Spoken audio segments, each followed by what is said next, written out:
नमस्कार, माझे कोकणच्या बातमीपत्रात मी दुर्वा कांबळी तुमचं मनपूर्वक स्वागत करते। वळूया बातमीपत्राकडे, पण त्याआधी पाहूया महत्त्वाच्या घडामोडी। ठाकरे गटाचे दक्षिण रायगड जिल्हा प्रमुख अनिल नवगणे यांच्या गाडीवर हल्ला। इंडिया आघाडीचे उमेदवार अनंत गीते यांच्या प्रचार सभेनंतर झालेल्या हल्ल्यामुळे चर्चांना उधाण। आज कणकवलीमध्ये उद्धव ठाकरे तर रत्नागिरीमध्ये अमित शहा यांच्या जाहीर सभा होणार। चिपळूणमध्ये कोलेखाजन येथे मोरी न टाकताच रस्त्याचे काम केले पूर्ण। पावसाळ्यात मोठ्या प्रमाणात पाणी येण्याची भीती। भोंगळ कारभाराबद्दल शहरवासियांमध्ये नाराजी। आणि चोरीच्या गाड्या विकणारे चोर गजाआड। नवी मुंबई पोलिसांच्या कारवाईत 5 कोटींच्या मुद्देमालासहित 9 आरोपी पोलिसांच्या ताब्यात। पाहूया सविस्तर वृत्त।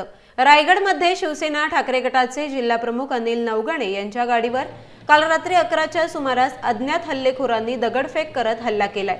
यामध्ये त्यांच्या जवळील असलेली इनोव्हा ही कार या दगडफेकीत चक्काचूर झाली आहे। रायगड लोकसभेचे इंडिया आघाडीचे उमेदवार अनंत गीते यांच्या प्रचार सभेचं महाडमध्ये आयोजन करण्यात आलं होतं। यावेळी या सभेत स्थानिक आमदार यांच्यावर जोरदार टीकास्त्र उबाटा गटातील नेत्यांनी केलं होतं। याचाच राग मनात ठेवून हा हल्ला झाल्याची माहिती समोर येते। संध्याकाळी 7 वाजता आमच्या उपनेत्या सुषमाताई अंधारे यांची गीते साहेबांच्या प्रचाराच्या निमित्ताने जाहीर सभा महाड या नगरामध्ये होती।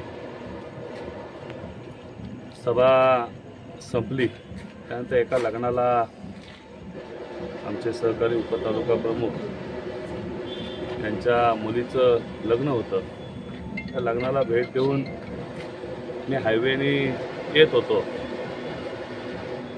अचानकपणे वीरच्या पुढे आलो। जवळजवळ मला असं वाटतं टेम्पाच्या आसपास मी आलो। समोरून बाटलीचा हल्ला ड्रायव्हरच्या काचेवर झाला आणि ह्या साईडने एक 20-25 जण, त्यामध्ये स्वतः आमदारांचे पुत्र भरतशेठ गोगावलेंचे पुत्र विकास गोगावले ते स्वतः माझ्या गाडीवर मला जीवे मारण्यासाठी स्वतः तिथे आले। परंतु माझ्या चालकाने त्याचा भान राखून जो काय हल्ला झाला त्यातून सुद्धा गाडी स्पीडला बाहेर काढली। परंतु जवळजवळ 25-30 लोक एका गाडीवर मला जीवे मारण्यासाठी त्यांनी प्रयत्न केला। माझी गाडी पूर्णपणे फोडली। गाडी फोडली, मी माणगाव या ठिकाणी आलो, कारण की मी आणि माझे दुसरे सहकारी सोनावणे हे माझ्याबरोबर होते आणि माझे चालक। मी तिथे काही थांबलो नाही। माणगावात आल्यानंतर माणगाव स्टेशनचे PI स्वतः तिथं आले, त्यांना बातमी लागतात आणि ते आज पोलीस स्टेशनला घेऊन आले। मी ह्याच्या माध्यमातून एकच सांगेन, अशा काळोखातना आमदार आणि त्यांचे पुत्र हल्ले करत असतील तर त्यांनी मला वाटतं बांगड्या भराव्या, कारण की असे हल्ले करून आम्ही काय कुठे संघटनेचं काम करण्यास थांबणार नाही।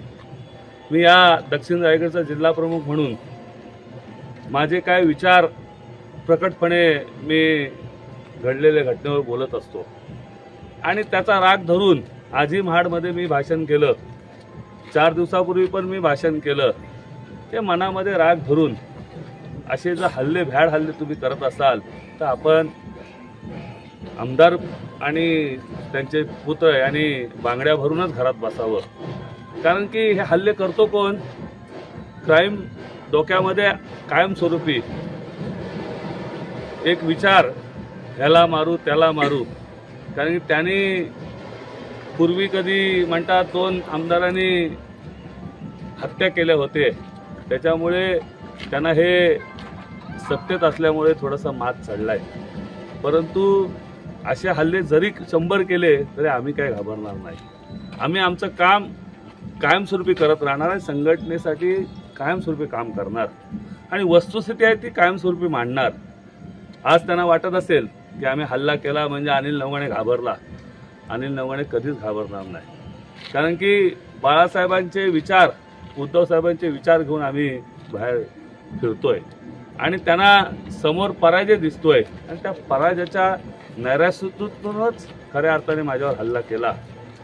हल्ल्यातून बालबाल बचावलं. माझ्या चालकाने गाडी त्यातून बाहेर काढले म्हणून मी बचावलो, नाहीतर त्यांचा मला जीवे मारण्याचाच विचार होता.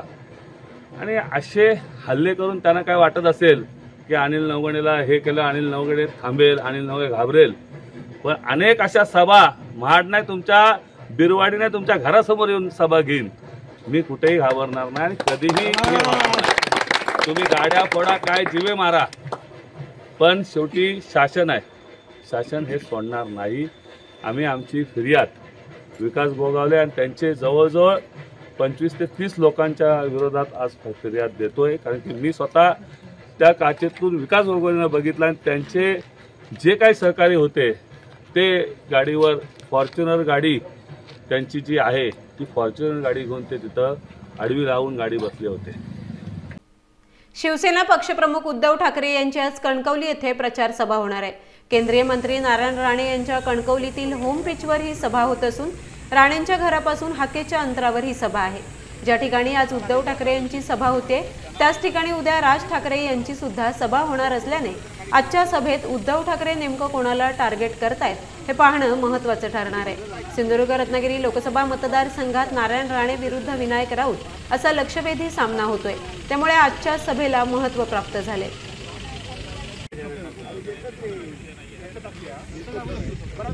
रत्नागिरी सिंधुदुर्ग मतदारसंघाचे महायुतीचे उमेदवार केंद्रीय मंत्री नारायण राणे यांच्या प्रचाराकरिता भारताचे गृहमंत्री भाजपा नेते अमित शहा आज रत्नागिरीत जाहीर सभा घेणार आहेत. याकरिता प्रचंड मोठा मंडप गोगटे जोगळेकर महाविद्यालयाच्या जवाहर मैदानावर उभारण्यात आलाय. सभेची संपूर्ण तयारी झाली आहे अशी माहिती भाजपचे जिल्हाध्यक्ष राजेश सावंत यांनी दिली आहे. अमित शहा रत्नागिरीत प्रथमच विराट सभेकरिता येणार असल्यामुळे महायुतीच्या कार्यकर्त्यांमध्ये उत्साहाचं वातावरण निर्माण झाले. त्यांच्या जंगी स्वागताची तयारी देखील करण्यात आली आहे. महायुतीतील सर्व पक्षातले कार्यकर्ते, पदाधिकारी, नेते मंडळी या सभेकरिता उपस्थित राहणार आहेत. तर 6 विधानसभा क्षेत्रातील कार्यकर्ते देखील मोठ्या संख्येने रत्नागिरीत दाखल होणार आहेत.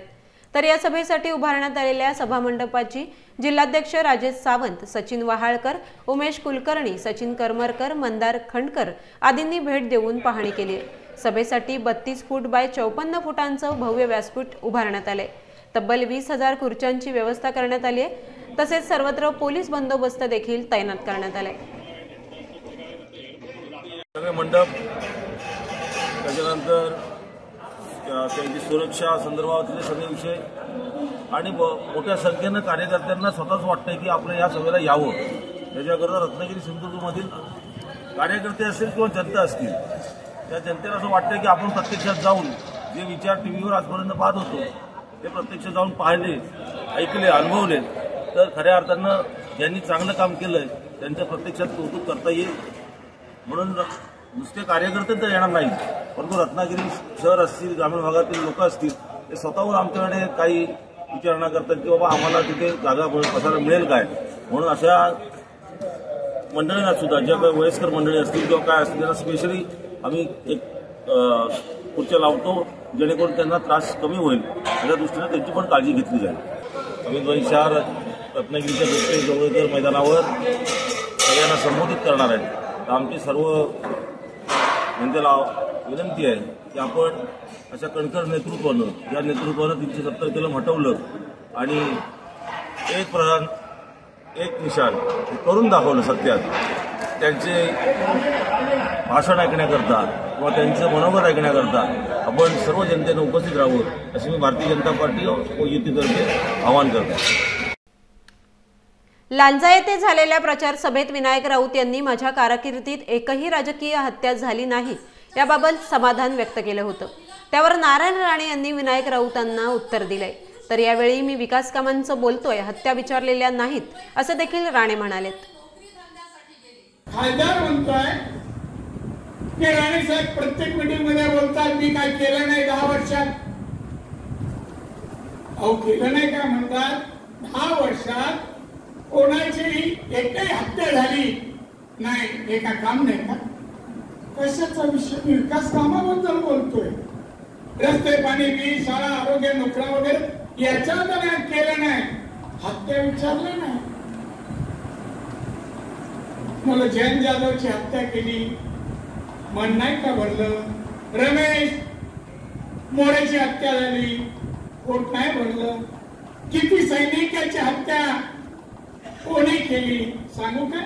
नाही बस झालं एवढं. तुला जा काय मला एकच का मी ती हत्या होऊ दिली नाही. मी पोलीस खाता कशाला? काय कायदा सुव्यवस्था सांभाळायला त्यांना श्रेय द्यायला पाहिजे. हत्या झाली नाही. वाईट कसं बोलावं हे आतापर्यंत संजय राऊत यांना मी समजत होतो, मात्र दुसऱ्या राऊतांनी सुद्धा सिद्ध केलंय की ते तेवढेच वाईट बोलू शकतात. त्याबद्दल विनायक राऊत यांचं मी अभिनंदन करतो. तर विनायक राऊत यांनी राणेंना पराभवानंतर लपायला बिळं शोधावी लागतील अशी प्रतिक्रिया दिली होती. त्यावर शालेय शिक्षण मंत्री दीपक केसरकर यांनी टीका केली आहे की आम्ही कोणाबद्दल वाईट बोलत नाही, पण ते जे बोलेल याचं सडेतोड उत्तर त्यांना आपोआपच मिळेल. विनायक राऊत म्हणतात की उद्याच्या सभेनंतर तुम्हाला बिळं शोधावी लागतील लपायला. अहो बघा, मी तुम्हाला एक गोष्ट सांगतो, वाईट कसं बोलावं हे मी आतापर्यंत समजवतो की एकच राऊत बोलू शकतात. दुसऱ्या राऊतांनी सुद्धा सिद्ध केलं की आपण सुद्धा तेवढंच वाईट बोलू शकतो. त्याच्याबद्दल मी त्यांचं अभिनंदन. निवडणूक निर्णय अधिकारी एम देवेंद्र सिंह यांनी रत्नागिरीतील दामले हायस्कूल येथे मतदान केंद्रावर भेट दिली आहे. या ठिकाणी वेबकास्टिंगची रंगीत तालीम देखील घेतली आहे. निवडणूक निर्णय अधिकारी सिंह यांनी मिरजोळे MIDC येथील शासकीय गोदामातील मतमोजणी केंद्राला देखील भेट दिली आहे. येथील सुविधा नियोजन याबाबत पाहणी करून आवश्यक त्या सूचना देखील दिल्यात. यावेळी उपजिल्हा निवडणूक अधिकारी राहुल गायकवाड, सहाय्यक निवडणूक निर्णय अधिकारी जीवन देसाई आदी उपस्थित होते. कोकण विभागीय माहिती उपसंचालक डॉक्टर गणेश मुळे यांनी रत्नागिरीतील जिल्हा माहिती कार्यालयातील माध्यम कक्षाला भेट दिली. भारत निवडणूक आयोगाच्या मार्गदर्शक सूचनेनुसार सक्रिय कामकाज करण्याचे निर्देश त्यांनी यावेळी दिले.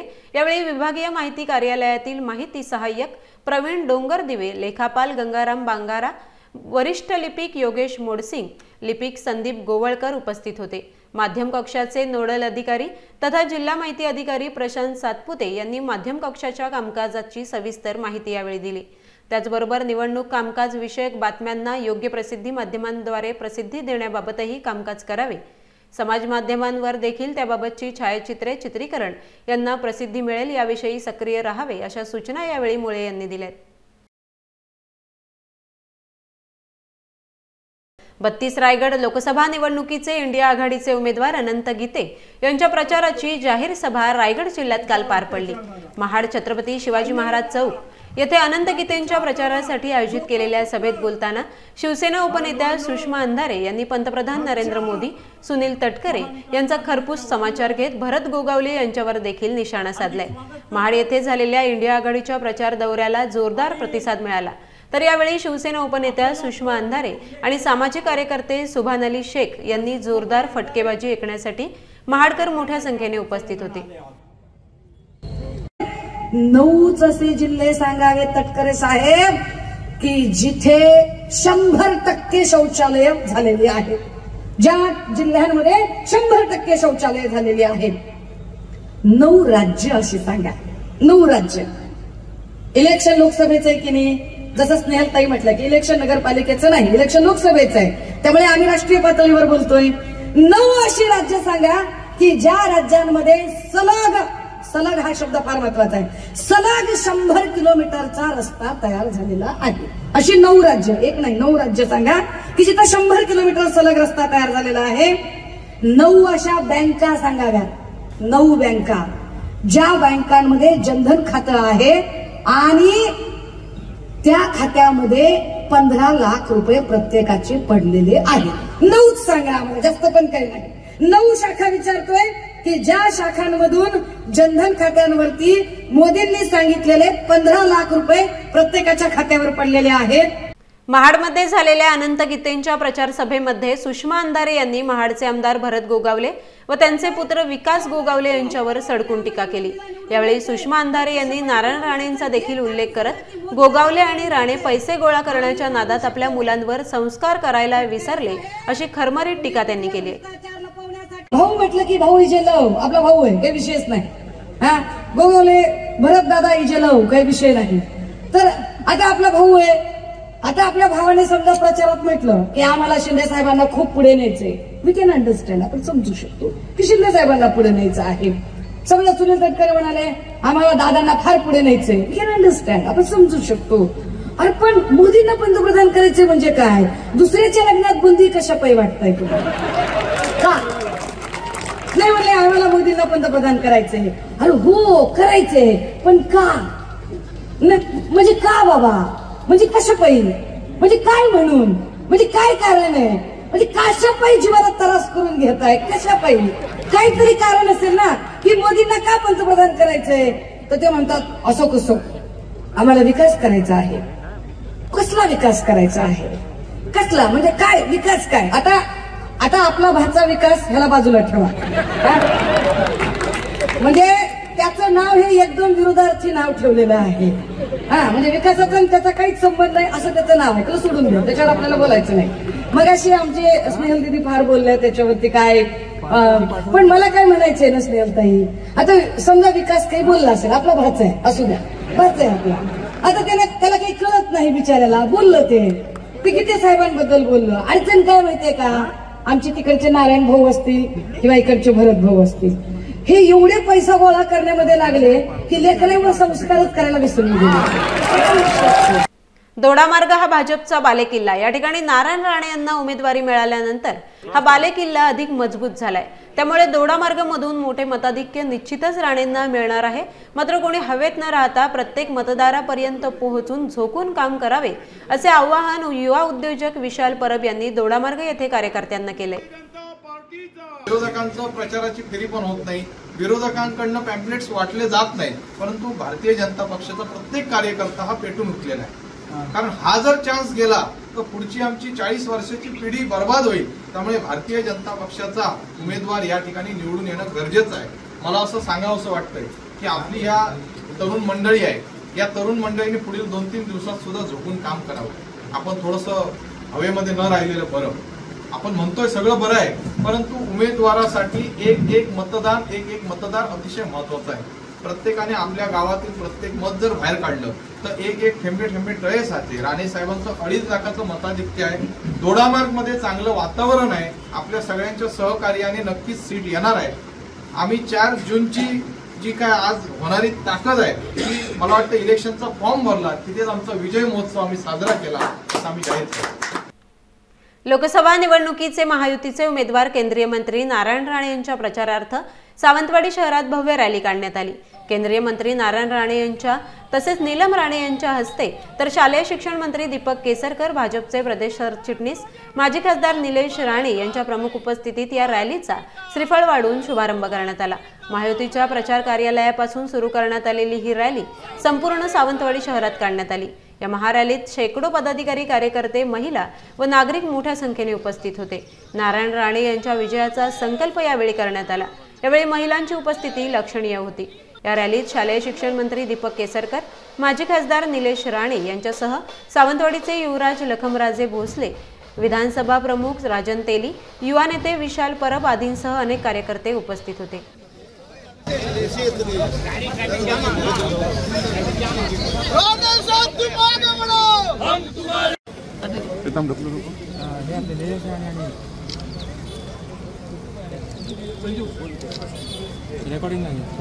चिपळूण शहरामधून जाणाऱ्या गुहागर महामार्गाच्या डांबरीकरणाचं काम काही दिवसांपूर्वीच पूर्ण झालं. मात्र कोले खजान फाटा या ठिकाणी मोरी टाकण्यासाठी काही भाग मोकळा ठेवण्यात आला होता. मोरीच्या कामासाठी अडथळा करणारा डीपी हलवण्यास दिरंगाई झाली म्हणून ठेकेदाराने उरलेला पॅचवर डांबरीकरण करून टाकलं. मोरी न टाकल्यामुळे या ठिकाणी पावसाळ्यात मोठ्या प्रमाणात पाणी येण्याची भीती वर्तवण्यात आली आहे. 2019 आणि 2021च्या महापुरात या ठिकाणी 6 ते 7 फूट पाणी साचलं होतं. चिपळूणला पुराचा धोका कायम असतो असं असून देखील महावितरणने मोरी टाकण्याच्या कामासाठी अडथळा ठरणारा डीपी न हलवल्यामुळे ठेकेदाराने आपलं काम आटपून टाकले. सार्वजनिक बांधकाम खात्याच्या या भोंगळ कारभाराबद्दल शहरात मात्र नाराजी व्यक्त केली जाते.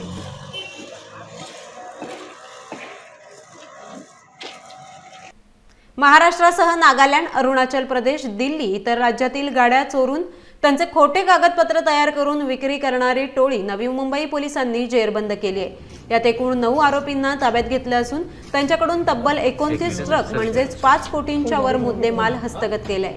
यातील मुख्य सूत्रधार जावेद मणियार आपल्या इतर साथीदारांकरवी चोरी केलेले ट्रक, त्यांचे खोटे कागदपत्र एका सहभागी परिवहन महिला अधिकारी यांच्या मदतीने बनवून त्या गाड्या विक्री करण्याचे काम करत होता। नवी मुंबई पोलिसांतील परिवहन विभागाचे पोलीस निरीक्षक शशिकांत चांदेकर आणि त्यांच्या टीमला याबाबतची माहिती मिळताच सखोल चौकशी आणि तपासाच्या आधारे या चोरीच्या रॅकेटचा पर्दाफाश केला असून पुढील तपास पोलीस करत आहेत। याबाबत गुन्हे अन्वेषण विभागाचे उपायुक्त अमित काळे यांनी अधिक माहिती दिली। स्टेट और इंटर डिस्ट्रिक्ट एक रॅकेट आहे ज्याच्याबद्दलची जी ट्रक चोरणे किंवा ट्रक ॲग्रीमेंटवरती विकत घेणे आणि अशा ट्रकची रजिस्ट्रेशन करून विक्री करणे अशा रॅकेटची इन्फॉर्मेशन जेव्हा आमच्या मोटर व्हेकल सेलचे PI चांदेकर आणि त्यांच्या टीमला मिळाली, क्राईम ब्रांच नवी मुंबईचे ACP लांडगे आणि संपूर्ण क्राईम ब्रांच याच्यामध्ये काम सुरू केलं आणि याच्यामध्ये जावेद मणियार या मुख्य सूत्रधारास आम्ही अटक केलेली आहे, ज्याच्यावरती महाराष्ट्रामध्ये 10 गुन्हे आणि इतर राज्यांमध्ये एकूण 9 गुन्हे असे 19 गुन्हे दाखल आहेत। यांची मोडच अशी आहे की गाडीचे खोटे कागदपत्र बनवायचे, चोरलेल्या गाड्यांचे किंवा जे लोक ओनर आहेत गाड्यांचे हप्ते भरू शकत नाही लोनच्या, अशा गाड्या यांच्याकडनं ॲग्रीमेंटवरती घ्यायच्या, ते लोनचे हप्ते पुढचे आम्ही भरतो असं सांगून, आणि मग अशी गाडी नंतर काही महिन्यानंतर चोरी गेली म्हणून दिल्ली, हरियाणा अशा ठिकाणी कंप्लेंट रजिस्टर करायची, त्या गाडीचे खोटे कागदपत्र बनवायचे, नवीन इंजिन नंबर, चेसिस नंबर दर्शवून त्या गाड्या अरुणाचल प्रदेश, नागालँड इत्यादी ठिकाणी रजिस्टर करायच्या, त्यानंतर तिथली NOC प्राप्त करून त्या अमरावती RTO, नागपूर RTO त्या ठिकाणी त्याचं रजिस्ट्रेशन करायचं आणि तिसऱ्याच माणसाला ती गाडी पुन्हा जेन्युन आहे असं समजून त्याची विक्री करायची। अशा प्रकारच्या रॅकेटमध्ये नवी मुंबई पोलिसांनी आतापर्यंत 29 गाड्या जप्त केलेल्या आहेत। हरियाणा आणि उत्तर प्रदेश या ठिकाणच्या 9 गुन्ह्यांमधल्या पण गाड्या अजून जप्ती करायचं काम आमचं सुरू आहे। याच्यामध्ये RTOचे 3 ऑफिसर्स, असिस्टंट मोटर इन्स्पेक्टर आणि ARTO रँकचे आम्ही अरेस्ट केलेले आहे। टोटल 9 लोक आतापर्यंत याच्यामध्ये अरेस्ट झालेले आहे। आता तपास जो आहे तो अजूनही सुरू आहे। या बातमीसह वेळ झाली आहे बातमीपत्रात इथेच थांबण्याची। भेटूया नवीन बातमीपत्रासह। तुम्ही कुठेही जाऊ नका, पाहत रहा फक्त माझे कोकण।